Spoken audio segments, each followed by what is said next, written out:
एक ऐसा जादूगर जो छोटे जीवों का इस्तेमाल करके दुनिया में महान बनना चाहता था। काम को अंजाम देने के लिए मिट्टी का जीव बनाया ताकि वो उन जीवों को ढूंढ सके। इस कहानी की शुरुआत जंगल में बहुत अंदर सीक्रेट जगह से हुई, जहाँ पे रहने वाले सभी स्मर्फ हैं और गांव का नाम है स्मर्फीगंज। सभी स्मर्फी का काम ही उनका नाम दर्शाता है। तभी हमने हैप्टी, ब्रैनी और क्लेमजी को देखा। इन सभी स्मर्फ की देखभाल पापा रखता है। इस जगह पे सिर्फ मेल ही रहते हैं, सिर्फ एक लड़की को छोड़ के, जिसका नाम है स्मर्फ्टी। दरअसल स्मर्फ्टी को एक जादूगर ने बनाया था। वो स्मर्फीगंज को ढूंढना चाहता था। स्मर्फ्टी स्मर्फीगंज को ढूंढती हुई आखिरकार वहाँ पे आ गई। पापा के मिलने के बाद स्मर्फ्टी में बदलाव आ गए। उसने पूरी जिंदगी स्मर्फीगंज में रहने का फैसला किया। अब वो अपनी खासियत ढूंढना चाहती थी कि उसमें क्या खूबी है। स्मर्फ्टी ने कई सारे टेस्ट किए पर सभी टेस्ट फेल हो गए। वो ब्रैनी के पास आई जो एक साइंटिस्ट है। ब्रैनी ने एक मशीन बनाई जिसकी मदद से किसी की भी खूबी देखी जा सकती थी। सबसे पहले उसने हैफ्टी का टेस्ट किया। उसका एक्सपेरिमेंट कमाल का था। एक्सपेरिमेंट के कामयाब हो जाने के बाद स्मैफ्टी भी अपनी खूबी देखना चाहती थी। उसने उस मशीन को अपने सिर पे लगा लिया। मशीन के चलते ही स्मैफ्टी अपने आसपास के सभी चीजों की अपनी ओर खींचने लगी। दरअसल पैदा हुए एनर्जी को वो अपने अंदर सोख सकती थी। देखते ही देखते उसने सभी एनर्जी को सोख लिया। अब वो फिर अपनी खूबी ना जान पाई। स्मैफ्टी का मुंह ठीक करने के लिए सभी उसे बाहर घुमाने के लिए ले गए। गांव के बाहर आके सभी मस्ती करने लगे। हैफ्टी मन ही मन स्मर्फ्टी को पसंद करता था। स्मर्फ्टी पत्ते की सहायता से उड़ने लगी। देखते ही देखते वो दीवार के पास संकट वन तक पहुंच गई। संकट वन से सभी डरते थे। तभी उसने एक जीव को देखा। वो जीव स्मर्फ्टी को देखता ही दीवार के होल से भाग गया, पर वो अपनी टोपी वहीं पे भूल गया था। जब बाकी दोस्त वहाँ पे आए तो स्मर्फ्टी ने बताया कि उसने एक जीव को देखा है जो बिल्कुल स्मर्फ की तरह दिखाई दे रही थी। दूसरी ओर हमने गार गब्बर जादूगर को देखा। उसने जादू की गोटियां बनाई। गोटियों की मदद से वो किसी को भी जमा सकता था। तभी हमने उसकी बिल्ली अजरेल और बाज मोंटी को देखा। गार गब्बर स्मर्फीगंज को ढूंढ के सभी स्मर्फी को कैद करना चाहता था। उन सभी स्मर्फी से जादू निचोड़ के दुनिया का महान जादूगर बनना चाहता है। तभी गार गब्बर की नजर स्मर्फी और उनके साथियों पे पड़ गई, जो घूमने के चक्कर में स्मर्फीगंज से बाहर आ गए थे। गार गब्बर ने मोंटी को उन सभी को जल्द से जल्द पकड़ ले आने को कहा। आखिरकार मोंटी ने स्मर्फी को पकड़ ही लिया। वो उसे उठा के गार गब्बर के पास ले आया। गार गब्बर ने उसके हाथ में टोपी देखी। टोपी को छीनते ही उसने देखा कि वो टोपी अलग थी। वो उस टोपी की पूरी जानकारी हासिल करने लगा। टोपी की जानकारी के लिए उसने टोपी को कड़ाहे में डाला, जो कि एक जादुई कड़ाहा था। जादुई कड़ाहे ने उसे बताया कि स्मर्फी का एक नया गांव है। उस गांव का पता कोई भी नहीं जानता। फिर भी कड़ाहे ने हिंट देते हुए उसे 3 पेड़ दिखाए। वो तीनों पेड़ संकट वन में पाए जाते थे। गार गब्बर अब संकट वन जाना चाहता था ताकि वो जादू हासिल कर सके। ब्राउनी, हैफ्टी और क्लमजी स्मर्फ्टी को बचाने के लिए वहां तक आ गए। ब्राउनी ने किसी तरह पिंजरे का ताला खोल दिया। इजराइल और गार गब्बर की नजर उन पे पड़ गई, फिर भी वो वहां से भागने में कामयाब हो गए। इजराइल और मोंटी अब भी उनका पीछा कर रहे थे। आखिरकार वो बचते बचाते अपने ड्रैगनों से बचते हुए होल में छिप गए। उन सभी के होल में जाते ही ड्रैगनों ने अपने मुंह से काफी तेजी से आग निकाली। उन्होंने होल में फूकना शुरू कर दिया था।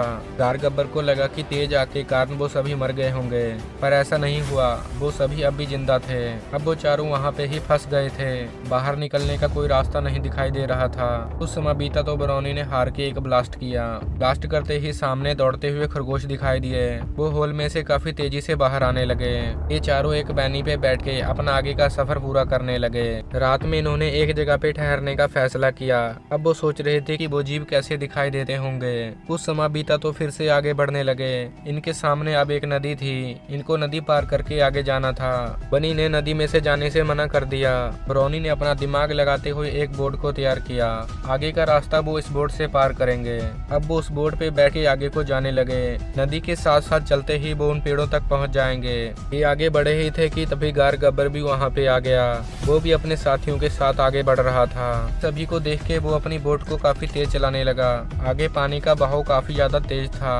तेज बहाव होने के कारण गार गब्बर, अजराइल और मोंटी पानी में डूबने लगे। हैफ्टी ने उन तीनों की मदद करने के बारे में सोचा। बाकी सभी भी हैफ्टी की बात मानते हुए गार गब्बर को बचा लिया, पर गार गब्बर तो एक धोखेबाज था। उसने इन तीनों को पानी में गिरा दिया और उस बोट पे कब्जा कर लिया। चारों डूबने से बचते हुए आखिरकार किनारे तक आ गए। ये सभी अभी तक सोच ही रहे थे कि वो कहाँ पे हैं। तभी बाकी स्मर्फी ने उन पे हमला बोल दिया। अब इन सभी को कैदी बना लिया गया था। वो सभी स्मर्फी लापतागंज में रहने वाले थे। जो इन सभी को पकड़ने आए वो सभी फीमेल थे। वो इनको पकड़ के अपने लीडर के पास ले गए, जिसका नाम स्मर्फी विलियम था।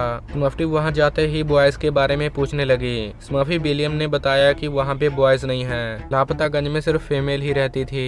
स्मर्फी विलियम ने उसे वहाँ पे आने का कारण पूछा। स्मर्फी ने गार गब्बर के बारे में बताया, जो एक महान जादूगर बनने के लिए सभी स्मर्फी को पकड़ना चाहता है। वो सभी को कैदी बनाने के लिए जल्द ही संकट वन में आ जाएगा। अपनी बातों पे यकीन दिवाने के लिए उसने 3 पेड़ों का जिक्र किया। विलियम ने बताया कि वो 3 पेड़ नहीं बल्कि 3 झरने हैं। गार गब्बर 3 पेड़ों का पीछा करता हुआ आखिरकार दूसरी जगह पे पहुंच गया। यहाँ पे लाल रंग के कीड़े थे जो इन तीनों को जल्द से जल्द खाना चाहते थे। आंधी अब भी इनकी बातों पे यकीन नहीं कर रही थी। उसने विलियम से कहा कि वो चेक करके आएगी कि इनकी बात सही है या गलत है। उसने ज्वाला सिंह को बुलाया। आंधी क्लमजी को अपने साथ लेकर गार गब्बर को देखने के लिए चली गई। बाकी सभी ने एक पार्टी देने का फैसला किया। पार्टी के दौरान वो स्मर्फी को ट्रेनिंग देने लगे। इन्होंने स्मर्फी को तीर चलाना, तेज हवा में उड़ना सिखाया। दूसरी ओर गार गब्बर भी किसी तरह बच गया। आंधी क्लमजी के साथ अभी भी गार गब्बर बातें कर ही रहे थे कि गार गब्बर भी वहाँ पे आ गया। उसने सभी को कैदी बनाना शुरू कर दिया। वो अपने साथ हरे रंग की गोटियां लाया था। गोटियों की मदद से वो सभी को जमाने लगा। सभी को कैदी बनाने के बाद अंत में उसने स्मर्फी को भी जमाना चाहा। हरे रंग की गोटी फेंकते ही उसने सारी एनर्जी अपने अंदर सोख ली, क्योंकि वो एक मिट्टी से बनी थी, जिसके कारण उस पर हरी रंग की गोटी का कोई असर नहीं था। गार गब्बर पूरे विलेज को तबाह करके सभी स्मर्फ को वहाँ से ले गया। स्मर्फी कुछ भी न कर पाई, जिसके कारण वो अकेले ही वहाँ बैठ के रोने लगी। उसके पास बनी और ड्रैगन आ गए। उन्होंने कहा कि किसी न किसी तरह करके हमें सारे स्मर्फों को बचाना होगा। स्मर्फी को एक तरीका सूझा। वो अपनी एनर्जी का इस्तेमाल करके गार गब्बर को रोक सकती थी। फिर सभी स्मर्फ को गार गब्बर ने एक पिंजरे में कैद कर रखा था।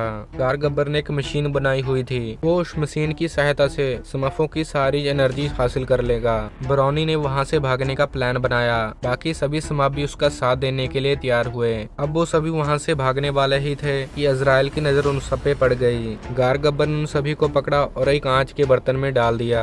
वो मशीन चला के सभी एनर्जी हासिल करने लगा। देखते ही देखते वो महान जादूगर बन गया। उसमें काफी तब्दीली आ गई। उसके कपड़े भी बदल चुके थे। स्मर्फ को एक साथ मिला दिया।